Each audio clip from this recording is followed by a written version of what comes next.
You're listening to The Dish Doctor, Jeff St. John, PhD, with co-host Sheena Metal, right here on LA Talk Radio. Hi, everyone. You're listening to The Dish Doctor, and Your Better Living starts now. I am here with the funniest lady I know and an award-winning host of the Sheena Metal Show, as well as former child star and pop icon from 1970s Jack in the Box fame, Rodney Allen Rippey. How are you, my friend? It's good to be here. It's great to have you. Now, I've got to ask you, and I'm sure people are dying to know as well, what's it like being a child star and growing up in the 1970s? You know what? It's very cool. I mean, I've met so many wonderful people over my whole lifetime. And, you know, when people meet me, they, you know, we have that great little moment. And I say, where were you in 72? And a lot of people go, wow, 1972. And they go back in time. And it was such a different time in our nation. You know, everything was kind of cool. It was laid back. It wasn't so much of now, you know. And right now at this point, I've had so many just great meetings with people over time, and people have great memories, and it was a great time for me as well. Terrific. Now, are you surprised when people recognize you? No, not really. I mean, I'm just a local guy. You know, I grew up in Long Beach and went to college here, went to Cal State Dominguez Hills here locally, and I just, you know, I was a California kid. You know, I grew up right up on the west side of Long Beach, and then my parents moved away in 1980 to the East Coast, and so then I came back for college. Yeah, and here you are. Now, take us back to 1970s pop icon Rodney Allen Rippey with Jack in the Box. How did that start? What was the audition like? Well, the audition was that was my very first audition. And wait, you got the job on your first audition? I got the job on my first audition. I did not. Amazing. I didn't come from a theatrical family, not an entertainment family. My mom just thought I was a cute little kid, and she got me signed up with an agent. And the first agent didn't go so well. I mean, they were kind of like a scam thing, but we got hooked up with a good agent. And my sister, she went out for a commercial for Banquet's Fried Chicken. She did like the frozen food thing, and my brother had an audition, and then I was the baby of the bunch, and so I was kind of sad. And my mom was like, "Don't worry, you'll get an audition." And then the call came in for Jack in the Box, and that was my first audition, no training, and my mom was like, "Okay, I'm gonna take you in for this audition," and there were like 100 kids there. And my mom was like, wow, Rodney, your very first audition, you got to go up against all this competition. So my mom was like, you know, just do your best. And so I went in and I walked in the room. And right before I walked in, my mom said, you know what, Rodney? I think they're going to give you food. I smell food. Don't talk with your mouth full. And I was like, okay. And when they gave me the burger, they asked me how I liked it. They asked me to take a bite, and he said, well, tell me how you like it. And I said, I can't talk, my mouth's full. And Now, how old were you? I was 3.5. Wow. I mean, Wow. just the for you to be able to comprehend what was happening and all of that at 3.5. And I say that all the time. Rodney and I have many mutual friends who were child actors when we were kids. And I always say that there's got to be a certain amount of intelligence and character and depth of soul for a 3.5-year-old kid to understand what an audition is. Yeah, to pull that off. And I still remember that commercial. So when you were going through that, and you're like, I can't talk, my mouth is full. I mean, what happened next? Well, I mean, it was at that point when I said that, the casting director just died laughing and sent me out the door. And so he was like, oh, you can leave. And I was like, that's it. He was, oh, that's it. So I walk outside, and as I go out the door, my mom is right outside, and she sees them dying laughing. And my mom is like, oh, no, this is terrible. He bombed. It's over. So we leave, and we go home. And about an hour or so later, my agent calls and said, they love him. And my mom goes, they laughed him out of the place. And they said, take him back. So the next day I go back. Wow. There were more casting people. And they said, that's it. They wrapped up the casting. They said, he's our guy. Closed casting, and the rest was history. Wow. Wow. Wow. Now, in the 1970s, you were talking earlier about, you know, how things are different now than they were then. Sure. What are some other things that you experienced growing up in the 70s as an Afro-American child? You know what? It was a lot of love. I knew going in because of the type of energy from Long Beach, from Houston, you know, everywhere we went. I noticed that there was a lot of energy from all nationalities, but especially the minorities, from Latinos to African Americans, and even all races just kind of love that vibe. They love the commercial, and so it was a time that, you know, my mom raised me and my family. They loved me enough to kind of instruct me to the way of knowing this is a serious matter and that a lot of people are counting on you.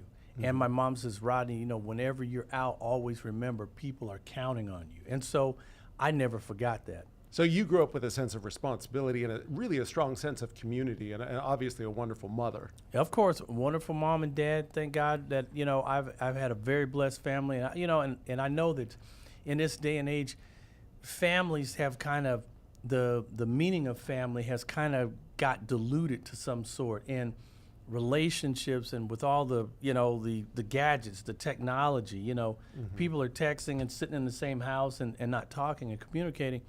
I didn't come from that era. I came from an era where, you know, there was some serious communication and structure, and it was just a different time. It was just a totally different time. But, you know, I don't look at it like, oh, the good old days are gone. We're at the best time in the world. I mean, we've got technology, we've got advancements in medicine, we've got, you know, and we can do one of two things. We can make this world a beautiful place, or we can make it hell on earth, literally. Absolutely. Absolutely. Well, and Jack in the Box was really ahead of their time because you were talking about 1972, Rodney.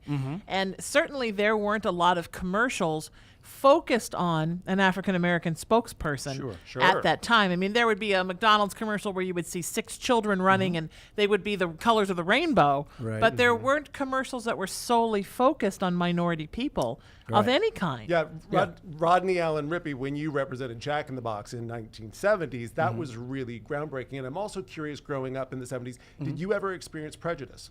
You know, I didn't. I mean, I just felt like I had millions and millions of friends around me, and wherever we went, from here to London, literally, I had an album when I was a child, Take Life a Little Easier. Awesome. And, you know, that album took me and my family, and especially when me and my mom were mostly traveling, and I went to London to perform it. And I never really experienced that. I just felt the love and the joy that most people, that was just kind of like in the vibe, like that was out there.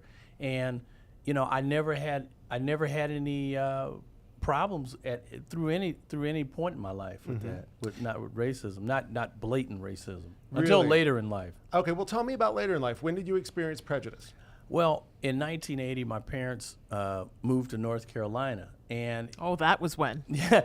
That was when. And you know, and literally, you know, it was a family decision. We didn't know at the time. My family decided to move to North Carolina and to get closer to relatives, but we later found out that my mom was sick. She had cancer, and so we were there. And after living there, it was very strange, you know, because it was like I was from the Twilight Zone. I'm this kid from California who's been on television with this big fro, and I mean, and I didn't go back there and go, hey, hey, everybody, I'm on TV. Nobody knew me, and I said it was fine with me. Okay, so nobody recognized you as Rodney Allen Rippey. No one recognized me until there was a news crew that came to the school that had been looking for me, and it was remember Gary Collins Hour magazine. Yes, absolutely. we all do. Well, Gary Collins Hour magazine, they had a sister show on the East Coast called PM Magazine. PM Magazine, I remember that too, because I lived on the East Coast at the time. Well, PM Magazine showed up to my school, and they wanted to interview me, and my mom said, well, wait a minute, let me call the school. And my mom called the principal and said, hey,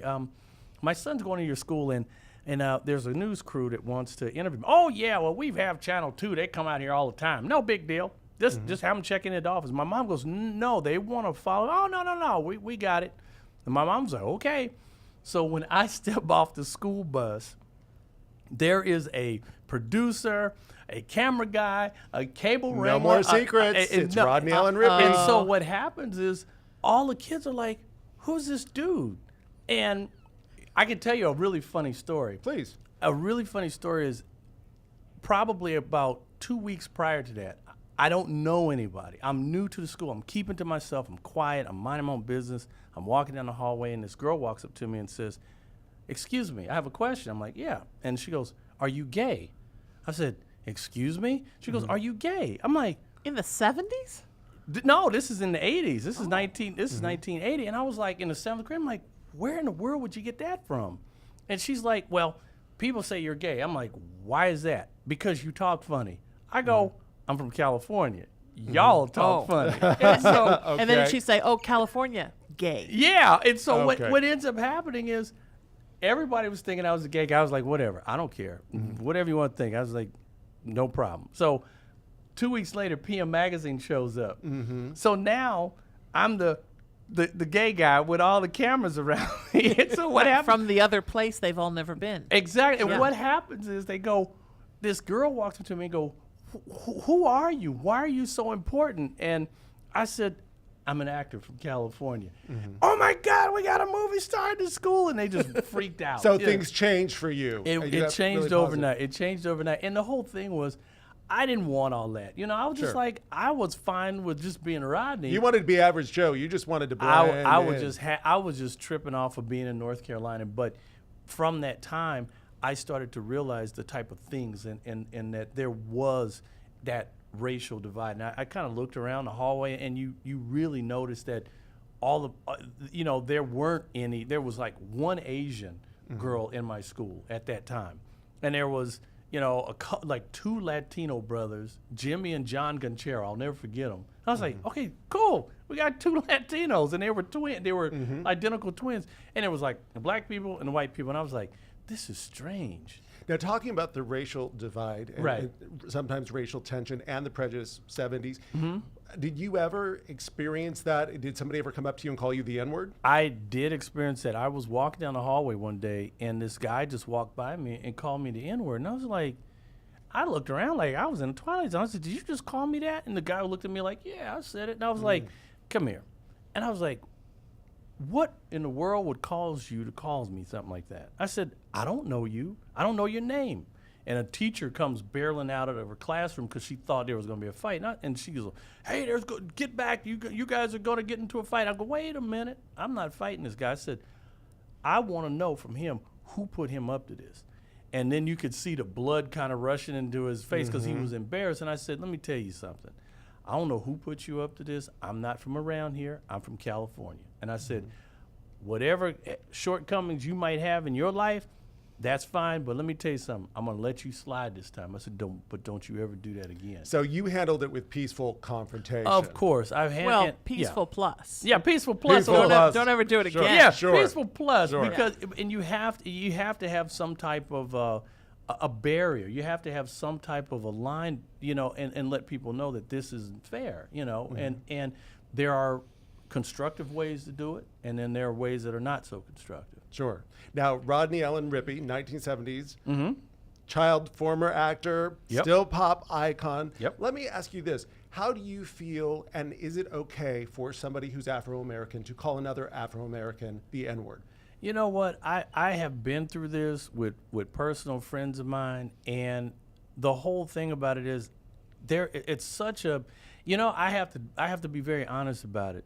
And one of the things that I think about, because I try to walk through life and represent myself in a way that's anywhere, anytime, anybody around me, if somebody's eavesdropping, am I giving them the wrong impression that I'm going to lead them off track? So to be above reproach. Sure. To be above reproach. And if I'm saying it and throwing it, and someone says, well, it must be okay, it might not be okay. And the reality of it is, I've kind of learned, and I try to live my life in a way that I have a kind of like a barrier in my life, and I go, there's certain things that you do, certain things you don't do, and I contribute that to my upbringing. Thank God I had a godly mother and father who raised me, and they taught me certain things. And I started thinking about this thing, and I know it might be kind of weird, and especially in Hollywood to feel the way that I do, but in some cases I go,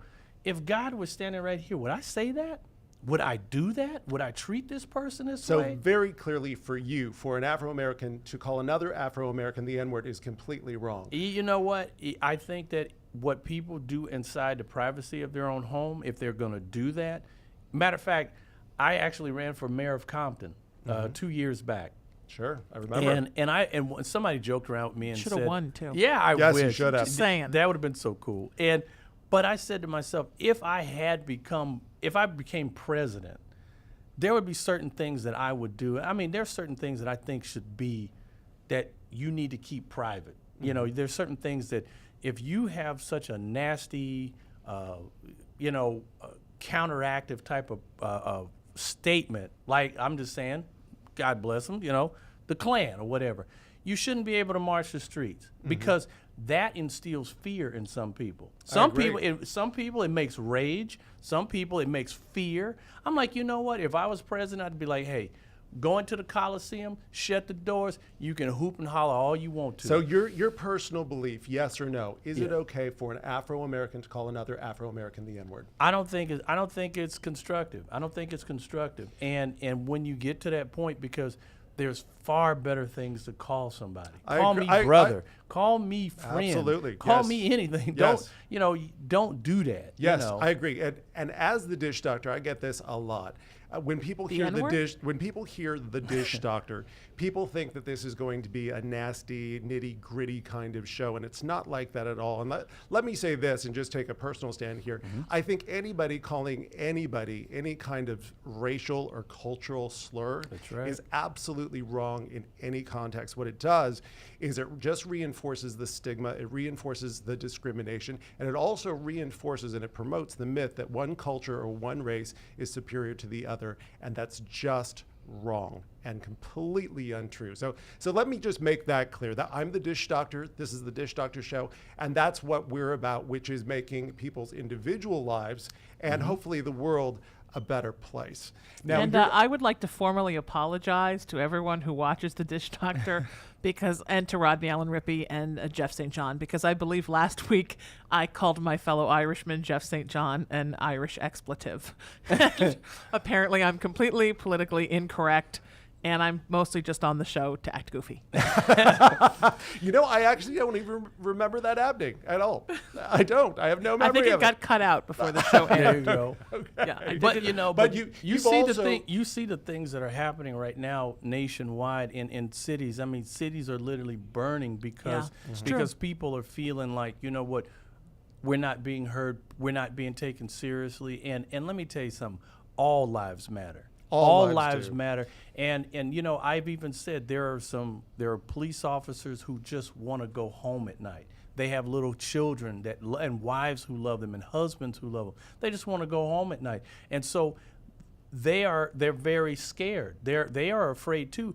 And it's just that until this whole thing, until the communication clicks, until it really clicks, and for people to understand, okay, because me personally, I love the police. Do your job. Stay away from me. Leave me alone. I don't want you. Hey, you're not going to get any work from me. Yeah, you're living your life above reproach. I don't want to give them any reason to have to sweat me, at all. And I think part of the reason why Sheena and myself and the world loves you is because you really are about making the world a better place. Absolutely. And you're working right now with a really wonderful organization, right? Yes, I am. Tell us about that. I am very excited because on May 16th, I'm going to be Master of Ceremonies for a great organization called AIRS LA. That's AIRSLA.org.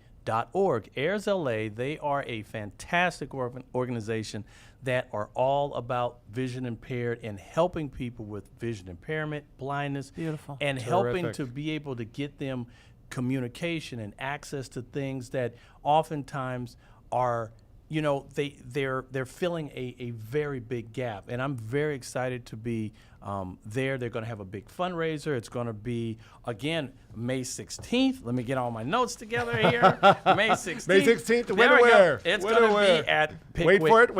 Wait for it. Pickwick Gardens in beautiful Burbank, California. It's going to be from 4 to 7 p.m. And if you want to know more, and again, Pickwick Gardens, that's at 1001 Riverside Drive, Burbank. Again, May 16th, and it's going to go from 4 to 7 p.m. You can find out more information by going to AIRS LA, that's AIRSLA.org, or calling 818-860-2806. Wonderful. Come out and support Airs LA, as well as meet Rodney Allen Rippey, former child star and 1970s pop icon, a star to all of us still. And here to tell us more about Airs LA is one of the board of directors member, George Takei. Welcome to the show. Welcome to the Dish Doctor. Thank you very, very much for having me. It is my pleasure. I would love to know. I'd like to just say one thing. Sure. Thank you for the compliment, but my name is Bill Takeshita. Takeshita. There we go.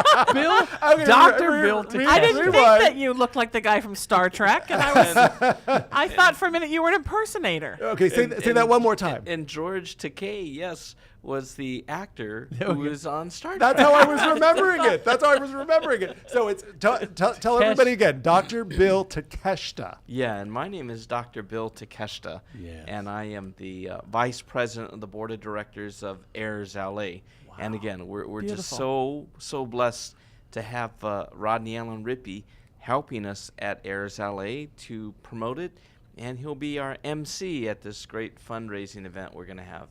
I am so sorry, and I want to apologize because for the last 2 hours, I've been saying Takei in my head and saying, don't get it wrong, don't get it wrong, don't get it wrong, don't get it wrong. So help this Dish Doctor out one more time. How do I pronounce it? And so everybody else can as well. Yes, and my last name is Bill Takeshita. Takeshita. Yes, perfect. Okay, great.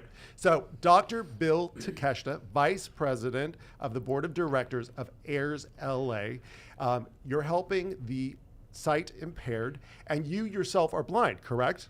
Yes, it's kind of interesting story. Please tell us. You know, ever since I was a child, as long as I could remember, I was interested in becoming an eye doctor, because when I went to elementary school, I had a vision screening and the nurse said, you know, Billy, I think that you need glasses. I said, I don't need glasses. I see perfectly fine. Mm-hmm. But when I did receive that first pair of glasses, I was just so amazed at how clear everything was. Wow. Bless you. And picked up those glasses and went home, and all the kids in the neighborhood were playing baseball. I said, Mom, let me out here, let me out here. Sure. And I went out there running. Hey, you guys, look at my glasses. I'm going to hit a home run today. And they were just laughing because they said, Bill, you're never going to hit a home run. You're not very good. I said, but kids now, can be so cruel. Yes. But I said, now I could see. Wow. And finally, it was my turn to hit. I was one of the last kids to get up to bat. And when that first pitch came to me, it was so clear, and the ball looked so big. And I swung with all my might, and I hit a home run. I love it. I was just so happy running the bases. I was giving myself high fives and things like that. I could just imagine you clapping as you're running around. Yeah. You're so happy. Wow. Now, what happened when you actually went blind? What was that like? Well, yeah, it's a really interesting thing.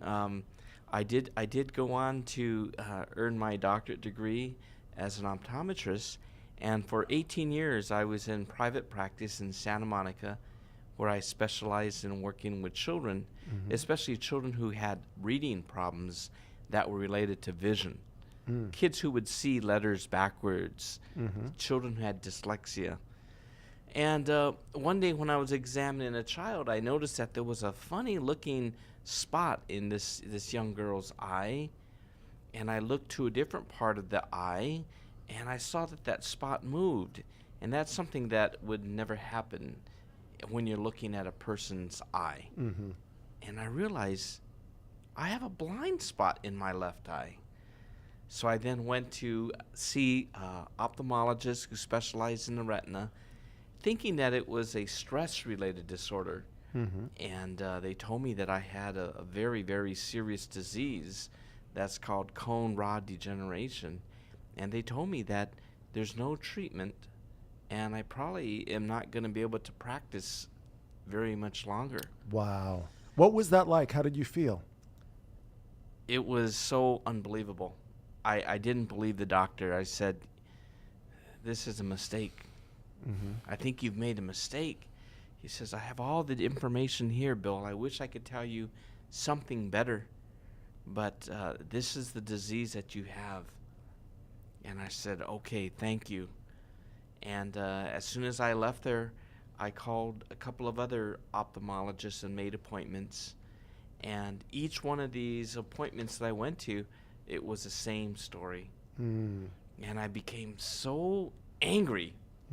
You know, when I left these offices, I was so angry. How could this be? Why is this happening to me? Why doesn't it happen to a criminal or a bad person? Rather than a doctor who helps people, especially with sight. Yes, and you know, I'm one of the few people who do specialize in these types of vision processing disorders for learning. And it was so difficult. And I told my wife and I told my kids, and I wanted to be as upbeat as possible, but I told them, you know, I went to the doctors today, and the doctor told me that I have something wrong with my eye, and I don't want you folks to worry or anything. I'm going to be fine. I think that there's going to be a lot of treatments that are up and coming, but right now there's no treatments. And how did your family react? They said, what are you talking about, Bill? You're an eye doctor. You could fix it. You have movie stars and celebrities and people from all over the world coming to see you. You could do something with it. And my dad, he put his arm around me. He goes, Bill, I know you're going to be fine because I know what a good doctor you are. Don't worry about it. You'll find a cure. And I said, Dad, there is no cure for this. There's no treatment for this, Dad. And he says, don't worry, you'll be fine. You'll be fine. And my mom had overheard that conversation, and she just broke down crying. And I said, Mom, I'm going to be okay. I'm still here. I'm fine. I have a brain. I'll find something that I can do. Everything will be fine. But it was so difficult to see the way my parents reacted. My mom just broke down. She couldn't offer really any support. And my dad was on the other end. Everything's going to be fine, son. Everything will be fine. You'll be fine. Do you feel like your blindness gave you new sight? Do you feel like it gave you a vision for what it is that you do now as vice president of AIRS LA? Who helps those with eyesight problems? Yes. When I first was given this diagnosis, and I knew there was a chance that I could become totally blind, but I didn't think that that would happen. And the reason I didn't think that would happen is because of all the patients that I've seen in the past who had this disease. I've never examined a patient who went totally blind. And I thought to myself, that would be the worst scenario. The worst scenario would be that if I lose all of my sight, that's the worst thing that could happen. But as I was going through this, and every day when I woke up, I would check my vision by looking at myself in the mirror, and I could see this blind spot getting bigger and bigger. And your vision now is completely gone, correct? And today I'm totally blind. It was a total of 5 years that I went from being 20/20 to having no vision. And at the same time, it sounds like going blind gave you new sight, in that it gave you a vision with AIRS LA to help people with vision problems as well, which is just, it's absolutely remarkable. And I'd love to hear a little bit more about what AIRS LA does and how people can sign up. How can people subscribe to AIRS LA? Yes. Well, I would say that my experience of going through each phase of losing vision and understanding how does family interact, how do you solve the problem of how are we going to live? I used to make a living by examining eyes, but I'm not able to do that anymore. How are we going to pay the mortgage? How are we going to get the groceries? All of these other things. And the experience of meeting other people who were low vision or totally blind, it just changed my life so much. I was so angry at points and times that I was very violent. How? Things that were in my home, if I was trying to repair something and maybe it didn't go quite properly, I would get so angry that I would break the whole bookcase that I was assembling because one screw didn't go in straight. So you've been there. You've gone through the grieving process, and you're helping now people with Heirs LA as a vice president of board directors. What services exactly do you offer for people like you who are going through the process of either going blind or having vision problems? Yes, Heirs LA is a nonprofit organization, and it's an amazing group of people who volunteer their time. We have audio recording engineers, we have a lot of voiceover experts, and they read different types of magazines, articles, other books, and things that are not readily available to people who are either blind, low vision, or people who have dyslexia. So people can go to our website, AIRSLA, AIRSLA.org, on their internet, and they could sign up by just simply putting a name, and they create a password, and then they are now a member. There's no cost to be a member. And from there, they can go to our website anytime that they choose. And if they wanted to listen to magazines regarding sports or entertainment or politics, science, there are just so many different topics and current magazines that we have there, and people can listen to that. And it sounds like that's really what sets Heirs LA apart from any other agency. Yes, the thing that's really, really helpful is that Heirs LA we've identified what is not easy for people with low vision to obtain. For example, the National Library, they do have audio magazines available, but you have to wait sometimes 2 to 3 to 4 months, and then they send you a bunch of cassette tapes, and you have to listen to it and try to fast forward and finally find the article that you like. Whereas with Heirs LA, people can access current magazines and different types of articles now. Wonderful. So Dr. Bill Takashita, Vice President of Heirs LA, who has gone blind himself, is now leading the pack as far as helping those who are vision impaired. And really sounds like you're redefining, in a very positive way, the blind leading the blind. What a wonderful and remarkable story. And thank you so much for being here. Sheena, your thoughts? I think it's beautiful. I think it's wonderful. Dr. Bill, are you going to have, I'm scared that I'll say your name wrong because... Takeshita. There we go. That was me. I don't know if I should trust your pronunciation or Jeff's 6 pronunciations. It's his name. Trust Dr. Bill. I think that Rodney has such a beautiful voice that you should have him voice some things. Oh, wow. I think he would be wonderful at it. You have a beautiful speaking voice. Absolutely. I was thinking you'd be the perfect candidate for spokesperson.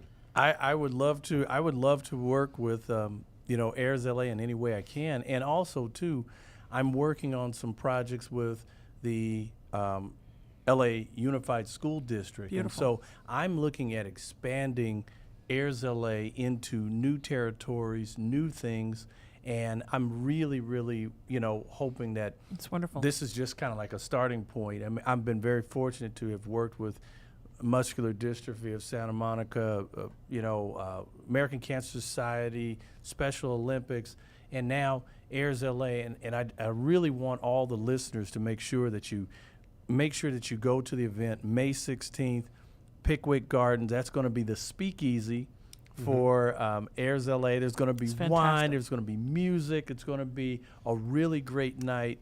Another board of directors, Miss Vanna Rapidi, she's working very hard to do that, and we really want that to be awesome. Wonderful. So everybody check it out. Speaking of a good time, 2 guys that I know, Matt and Mark Harris from the Harris Brothers. You'll know them from Storage Wars as well as other projects. We've got the pleasure of having one of the brothers with us. I believe Mark is on the line. Mark, how are you? I'm great, Jeff. How about you? I'm terrific. Thank you so much for being here. We've also got Sheena Metal from the award-winning Sheena Metal Experience here with us. We've got Rodney Allen Rippey, and I'm going to go with Dr. Bill. It's just Dr. Bill to you. You're not allowed to say the full name. Because I can't. That privilege. I can't. Yeah. Dr. Bill gave me 3 strikes and I'm out. That's it. So, Mark, tell us about Mark from the Harris Brothers, tell us what it was like to be on the Storage Wars. Well, Jeff, I tell you, it's quite an experience. Man, are you there? I'm here. Jeff, there's Jeff. Mark Jeff, and Matt. You've got both here. We've got you both. That's You've got both of terrific. us on right now. double trouble. Yeah. Wonderful. I'm an identical twin, so I know what it's like to hear your same voice coming back and nobody can tell you apart. So, Now, Jeff, when you say you're identical, you say so you've got is it a male or a female twin?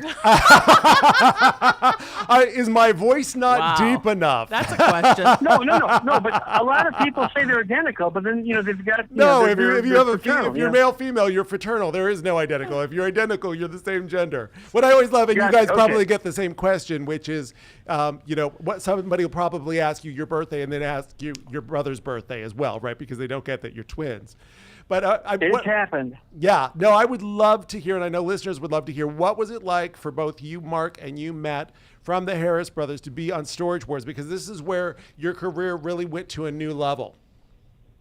Yeah, Yeah, it's Go ahead, pretty Matt. cool. It's pretty cool, Jeff, because we got on Storage Wars because we were judging Miss California USA in Palm Springs.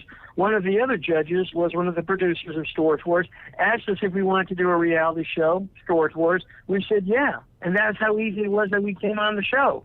So we went from basically not really being relevant or nobody really knowing who we were outside of our business world we were in, to suddenly walking down the street and having people come up to us and say, "You're the guys from Storage Wars." How so, great. Matt and I walked down. It's almost like Matt and I walked down the street and we're Brad Pitt and George Clooney. Yeah, but on another note, what's funny is a lot of times they don't even know our names. They just know us as the Storage Wars, either the Kings of Swag or the Storage Wars twins. And a lot of times they don't even know our names. So it's like our names don't even matter. I can relate to that because growing up as an identical twin, a lot of times people would just say the twins. We were Jeff and Jason, and people couldn't tell us apart. So when they would see us, it was Jeff and Jason, even though it's just one of us. And I don't know if you ever experienced that or just called you, "Hey twin." Hey, Jeff, twin. here's a great example of that. Last week, Matt and I were in Chicago for our aunt's 90th birthday party. So we're seeing all your cousins that we haven't seen in like 15 years. So I'm talking to one of my cousins, Mary Therese, and she says, "Give me your information so I can have you in my phone." So I give her my phone number, and she punches in my phone number, but she writes Mark and Matt. And I said, "But that's my number. That's just for me. It's not for the both of us." You grow Right. up with one identity a lot of times when you're an identical twin, and fortunately there are enough twins, and I think society's progressed enough where there's really parenting is geared more towards trying to develop separate identities. But how great, because Storage Wars really launched you, yes, as twins, but you also obviously at this stage of life have your own identities too. And your own phones. You're not conjoined, apparently. No, but Right, you right. do have And another a lot of times show. You do have another show, right? For some reason, they don't even realize that we have families. They think that we're business partners, and they think that we live together, and we don't have families. So, like Mark said about the phone, which was odd because that was our cousin. But a lot of times we meet people, and they think just we're one, that we don't even have our separate lives. Understandable. You're married? To You're each married, other? huh? You have a life Yes. outside of your identical twin brother. You guys, I don't know. Tell me if you've experienced this too. Growing up as an identical twin, I found out that I had twice as many friends, but I also had twice as many enemies. Funny now because enough time has passed. Somebody who did not like me, apparently I had said or done the wrong thing, as kids often do. Was it mispronouncing a name? I hope not. I'm now afraid of the beating that I'm going to get after the Dish Dr. Doctor Bill's got show. a steak knife out. But I had said or done the wrong thing, as kids often do, and so this kid really had it out for me. And he started out at the end of one locker bay, and he saw me at the other end, and he took a running start with his fist out, and he hit my brother right in the clavicle bone and fractured my brother's clavicle bone because he thought it was me.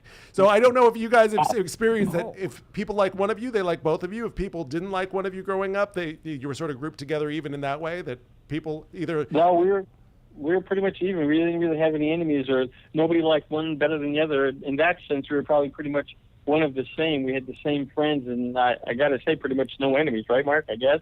Right, no enemies. However, if they didn't like me, they didn't like you, and it still continues to this day. So if you're not going to like one of us, you get the package deal. You do. It isn't when you're an identical twin, no matter how old you get, a lot of times it's a package deal. Speaking of a package deal, you are now doing the Harris Brothers World of Wow. Tell us about that. Yeah, isn't that crazy? You know, we were in our core business. One of our business partners that we do business with, a laser surgeon. He was approached to do this streaming show. LASIK. Right, LASIK surgery on First Run TV, all about his LASIK surgery. And he just said, you guys would be great doing a show on First Run TV. So he had the producer contacted us and said, how about doing a show called The Fabulous World of Wow, which is kind of like the Harris Brothers meet Hugh Hauser. And we threw the thing together, and the thing I like about it, Jeff, is you can watch us 24/7, 365, anywhere in the world, any time of the day. I love it. Where? Laptop, desktop, iPad, tablet, anything. Awesome. Terrific. Where? How do people reach you? How do people watch you? FirstRun.tv. Just go there first, and we're right at the top of the homepage. You hit the icon that says the Harris Brothers World of Wow, and you're in for 23 minutes of some fun, entertaining show. I 22 love to 24 it. minutes. And we currently have three or four episodes currently in the can or ready to be shown as well. So, yeah, it's a cool little thing. Like Mark just said, it's 22 to 24 minutes. It's quick, and it's like California Gold with Hugh Hauser, where each episode we're at a different spot, basically in Southern California, the world of wow, things that make you want to say wow. So we got an episode coming up where we take a ride in the blimp and some other cool stuff too. So it's just pretty much. You gotta say the Goodyear blimp, man. You can't just say the blimp. Okay, everybody's got a blimp now. Right? Everyone has a blimp. Jeff and I have a blimp. We do. We have our own blimp. Apparently, we're on that level now. So that's how that started, and we get all sorts of crazy offers, Jeff, all the time to do this, do that. We were contacted to do the celebrity wife swap, but the only problem with that is, I don't know if you guys are familiar with it, most of the show takes place with the wives. Right. Okay. So the wives wanted nothing to do with being on camera, so that sunk that show right off the bat. Okay. So, yeah. Yeah. All sorts of wacky stuff gets thrown on the wall to us, and because we have a core business, what we do, we have product placement, brand integration, public relations. That's our core business. Mm-hmm. Doing shows like this is something that we like doing. It's fun and entertaining, but it's not the main thing we do. So when something comes along, it's really got to make sense for us to commit the time to it. And correct me if I'm sorry, Mark and Matt. Correct me if I'm wrong. What is the name of your core business? Is it Wow Creations? It is, and Wow Creations, it's we like to consider it the largest celebrity marketing agency in Los Angeles, and basically the main thing we do are celebrity gift suites. You've heard of the Oscars, the Emmys, the Grammys, where you get the gift lounges and all these celebrities go and they get lavish with all these exotic and beautiful gifts. That's the main thing that Wow Creations does. I love it. That's how we started. Then we slowly started getting to beauty pageants, providing the gifting. Then we were asked to do the judging. That's how we were judging Miss California when we met the producer for Storage Wars. So it slowly morphed in from doing celebrity gifting only to getting involved with beauty pageant gifting, beauty pageant judging, which got us the introduction for Storage Wars, which then we morphed into the world of Wow. And then, now, as you know, we have the radio show as well called The Tastemakers, where we discuss luxury, fashion, style, which happens to be on the same station. Oh my gosh, what a coincidence. Here at LA Talk Radio. Tell us about the Tastemakers. My last question for you. Tell us about the Tastemakers. Tastemakers is a great thing. Matt and I like luxury. We like gourmet. We like traveling. We like celebrity. And so the Tastemakers gives us the opportunity to travel, eat, fly, meet great people, go to great places, and enjoy life to its fullest. So the 50 minutes that we have every Tuesday from at 11 a.m. Pacific time on LATalkRadio.com Channel 2, we speak about all the travel we've done, all the luxury goods that we've had, all the wonderful restaurants we've eaten at, and the events that we celebrities we've had. Parties, red carpet events, fashion shows. So like Mark said, it's 50 minutes of discussing who we are, what we are, where we're going, what we're involved in. Again, luxury, cuisine, culture, fashion, lifestyle, and travel. 50 minutes once a week, and that's it. So we got the whole core. We got the TV show, we got the online thing, we got the radio show. We got our core business. We have meet and greets. So we have, all we need now is just an album. More to come, and I can't get enough. Coming. I can't get enough of you guys. In a really quick, because we're running out of time. Can you give us a little teaser for your next show? What's coming up Tuesday? Well, the next show coming up is going to be in 2 weeks, Jeff, and it's going to be 50 minutes about Chicago. The whole episode is going to be Chicago because we just came back. Like I said, we had our party for our aunt, but the whole episode in 2 weeks is Chicago. So if anybody out there loves Chicago, they've been to Chicago, they plan to go to Chicago, listen in. Beautiful city. Tell everybody again the name and where everybody can reach you for your radio show, Absolutely. The Tastemakers. Yes. It's the Tastemakers at LATalkRadio.com, Tuesdays, 11 a.m. Pacific Time, Channel 2. It's a great, fun 50 minutes. So go there. Or also go to our TV show at the fabulous Harris Brothers World of Wow at FirstRun.tv. The Harris Brothers, Mark and Matt. I'm sorry, go ahead. What's that? WowCreationsMedia.com. There you go. Terrific. The Harris Brothers, Mark and Matt, thank you so much. I hope you come back and join us again another time. Thank you. Thanks so much, Jeff. We're there. Wonderful. And I'm looking forward to seeing them on Celebrity Twin Swap. I started here. Sheena Metal called dibs. Celebrity Twin. I want to be the mistress of ceremonies for Celebrity Twin Swap. Perfect. And I expect to see you and your brother on there as well. Absolutely. Swapping twins. The minute you do that, let me know. And the Harris brothers, as well as myself and my twin brother, we will be there. Now, I would be remiss if I didn't ask the gorgeous and the funny and talented and award-winning radio show hostess about your show. Tell everybody where they can find you. I'm on every Monday through Friday, 5 to 7 p.m.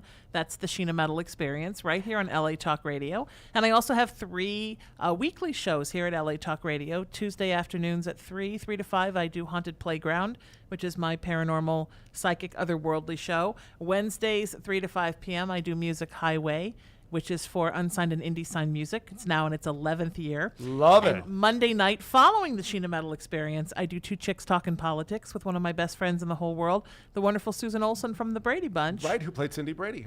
Cindy Brady and plays my television wife on Child of the 70s. Amazing. When do you sleep? I catnap. What is it? Thomas Edison, right, said you sleep 15 minutes every 4 hours. So okay. Well, that's what I do. I go down for 15, then I'm up. Then I'm down, then I'm up. You have now answered a question that has long been burning in my brain, which is how you do it, because you have so many so many shows going on, and you're also at the comedy. I'm at the Improv every month. Yes. 2 months I do comedy, and then every third month I broadcast the Sheena Metal Experience from there. And this time next month, I'm going to be directing once again a celebrity production of the Vagina Monologues with 100 actresses. I love it. Where can people get tickets for that? If you go to find me on Facebook, Twitter, SheenaMetalExperience.com. That's always a good way to find me. And we'll be at VDayLA.com. For the tickets to the monologues, and I love it. I get to work in a theater environment with a lot of the actresses I've had on my radio show, and it's just fun to make art with people you love and get involved in as many things as you can. It's way better than sleeping. Multi-talented, and you make the rest of us either ashamed or look better, or some sort of combination of both. Or it just makes me seem crazy. And once again, I apologize for the Irish expletive last week. I wasn't trying to be a racist. Completely forgotten. There's so much love between us. And that is all the time we have for today, but this is The Dish Doctor. Feel free to like and follow me on Facebook at The Dish Doctor. That's The Dish Doctor. As always, Doctor is Dr. You can also find me at thedishdoctor.com. Again, that's thedishdoctor.com. And remember, everybody, your better living starts here.